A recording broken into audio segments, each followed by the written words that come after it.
एक गांव था, सुंदर, शांत और पेड़ों से भरा हुआ।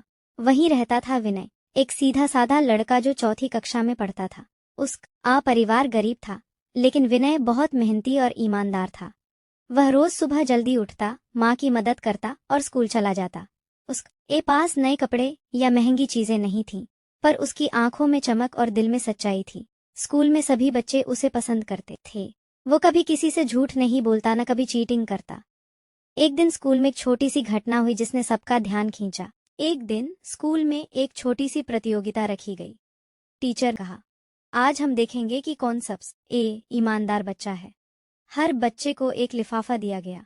उसमें 100 रुपए नकली पैसे थे और एक चिट्ठी, हे पैसे तुम्हारे हैं, लेकिन अगर तुम्हें लगता है कि ये तुम्हारे नहीं होने चाहिए तो इसे वापस कर दो। कुछ बच्चों ने सोचा, चलो रख लेते हैं, टीचर ने खुद दिए हैं। कुछ डर गए, अगर रख लिया और टीचर ने पकड़ा तो। लेकिन विनय ने बिना देर किए लिफाफा वापस कर दिया। टीचर मुस्कराए और कहा, बच्चों, ये एक परीक्षा थी, ईमानदारी की। विनय ने बिना डरे सही काम किया। यही होती है सच्चाई की ताकत। सब बच्चे तालियां बजाने लगे। विनय थोड़ा शर्मा गया, लेकिन उसके दिल को बहुत सुकून मिला। अगले दिन स्कूल में सुबह की प्रार्थना के बाद प्रधानाचार्य मंच पर आए।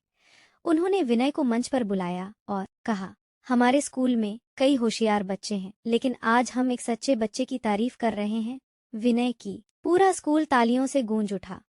प्रधानाचार्य ने विनय को एक छोटा इनाम और सत्यनिष्ठ छात्र का प्रमाण पत्र दिया। विनय बहुत खुश था, लेकिन उससे भी ज्यादा खुश उसके माता पिता थे। उन्होंने कहा, बेटा, हम ईर नहीं हैं, लेकिन तुमने हमारे सिर गर्व से ऊंचा कर दिया है। उस दिन के बाद गांव में सब विनय को जानने लगे। कोई उसे अपना बच्चा मानता, कोई प्रेरणा। धीरे धीरे विनय की ये ईमानदारी उसे और बड़ी जगहों तक ले गई। कुछ साल बाद विनय ने पढ़ाई पूरी की और एक बड़ी कंपनी में इंटरव्यू देने गया। वहां बहुत से होशियार बच्चे थे, कुछ बड़े शहरों से, कुछ महंगे स्कूलों से। इंटरव्यू लेने वाला व्यक्ति विनय को देखकर बोला, तुम्हारा रिज्यूमे तो साधारण है, लेकिन ये क्या, तुम स्कूल में सत्यनिष्ठ छात्र रह चुके हो। विनय ने मुस्कुराकर कहा, जी सर, मैंने हमेशा सच बोलने और सही रास्ता चुनने की कोशिश की है। इंटरव्यू लेने वाले ने हाथ मिलाया और कहा, हमें तुम्हारी जैसी ईमानदारी चाहिए, तुम चुने गए हो। विनय की आंखों में खुशी के आंसू थे। वह जान गया, सच्चाई और ईमानदारी धीरे चलती हैं, लेकिन मंजिल जरूर लाती हैं। कुछ समय बाद उसने अपने माता पिता को शहर बुला लिया। अब वे आराम की जिंदगी जी रहे थे, विनय की सच्चाई के बदले मिले इनाम की वजह से।